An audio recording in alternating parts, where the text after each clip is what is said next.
Well, another blow to a region near the Canada-U.S. border. Windsor is already on tenterhooks with the auto industry and Donald Trump's tariff crosshairs.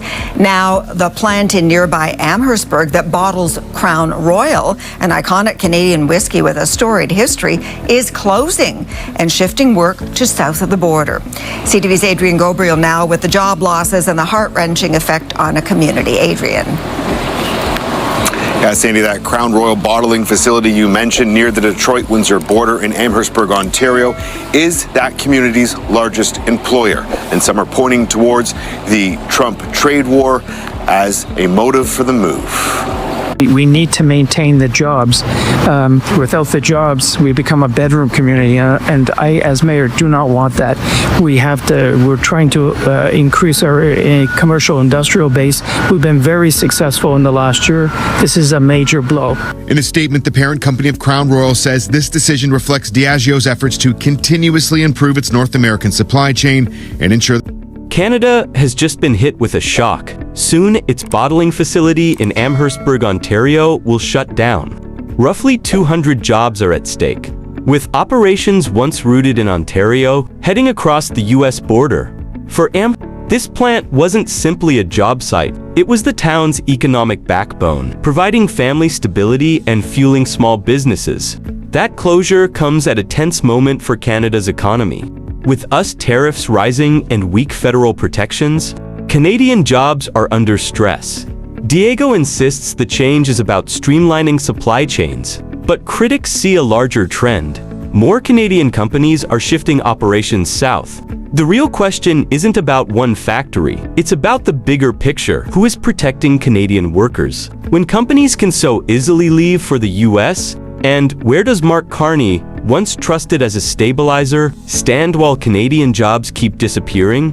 The Amherstburg facility supported Crown Royal distribution for years. Now, Diageo says the plant will close. US shipments will shift across the border, while Canada's market moves to Valleyfield, Quebec. For the 200 employees, the announcement stings. Decades of work and routine are suddenly in doubt. The company argues it's about efficiency and supply chain strength. On paper, that fits corporate logic. On the ground, workers and communities feel disposable. Headquarters remain in Canada, but Amherstburg loses its heart.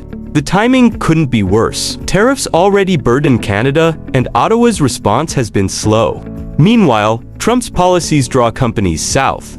For Amherstburg, the impact is devastating. The plant was part of community life, supporting families, shops, and services. Its loss breaks that rhythm. Cafes lose customers, gas stations prepare for drops, even daily routines feel the ripple. Employees, frustrated and worried, face uncertainty despite promises of transition support. Unifor, the union, has stepped in to defend jobs and press alternatives. But this is about more than money. It's pride, community, and Ottawa failing again. The closure highlights the ease with which Canadian jobs move abroad. For towns reliant on manufacturing, the reminder is brutal. No job is secure. To be quite frank with you, I was pissed off. I made it clear to the company that they have a fight on their hands. Shock and sadness in Amherstburg. The Crown Royal bottling facility is closing, yet the company says they aren't leaving Canada. Good evening, and thank you for joining us on TV and on radio tonight. News today, Amherstburg's largest employer is shutting down. Diageo has announced it will close its Crown Royal bottling plant in the town, a facility that has anchored that community for nearly a century, putting about 160 people out of work.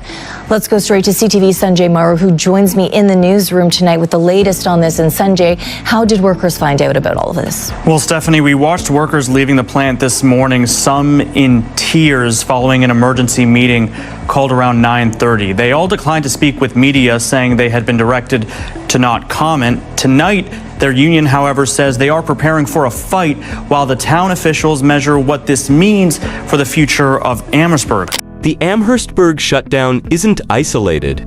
Manufacturing is under pressure, and U.S. trade tensions worsen the situation. Tariffs lure companies south, where costs and rules are easier. For Diageo, shifting bottling helps profits. For Canada, it's a warning.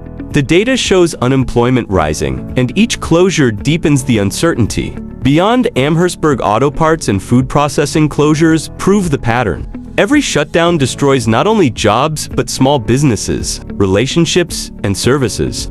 Ottawa, meanwhile, looks passive, watching Trump's incentives pull business away. It was not just Amherstburg's largest employer. It represents far more to this shoreline town of about 25,000. You have generations of families that have worked there. Amherstburg's wrapped their arms around that facility. Inside, crews bottle and package Crown Royal, filling, capping, and case packing before finished cases ship to distributors in Canada and the U.S. Come February, the doors are closing on this nearly 100-year-old facility, putting 160 people out of a job. To be quite frank with you, I was pissed off. I made it clear to the company that they have a fight on their hands because it was basically reading me a letter with no details, just saying it was a business decision. In a statement, the company says it's part of a plan to streamline its North American supply chain, shifting some bottling closer to U.S. consumers, while Crown Royal's mashing, distilling, and aging remain in Canada.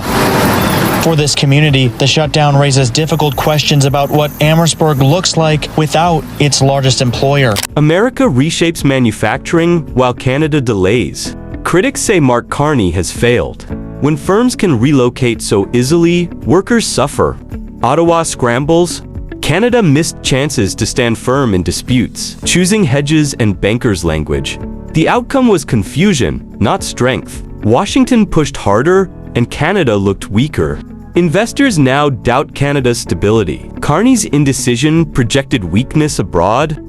Countries attract capital with strong negotiators. Canada now projects uncertainty. Ontario's Doug Ford reacted fast, blasting the closure as betrayal. He stressed Amherstburg is losing more than wages, it's losing security.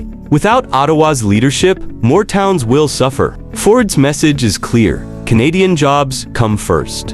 In Ottawa, Carney lags, offering no concrete plan. Instead, familiar talking points on supply chains and resiliency ring hollow. Workers don't want theory, they want guarantees. They're asking, why is capital leaving? Why is the US easier? Carney hasn't answered. The contrast is stark. Trump's incentives attract investment quickly. While Canada debates, America benefits. Many Canadians feel their leaders are pretending the field is fair. If you value breakdowns like this, make sure to like, comment, and subscribe so more people hear these stories. Canada can't afford silence right now, and neither can we. Every view, every comment, every share strengthens this channel's mission. Don't just watch, be part of the conversation. Hit the like button, drop your thoughts below, and subscribe for more in-depth commentary that holds power accountable.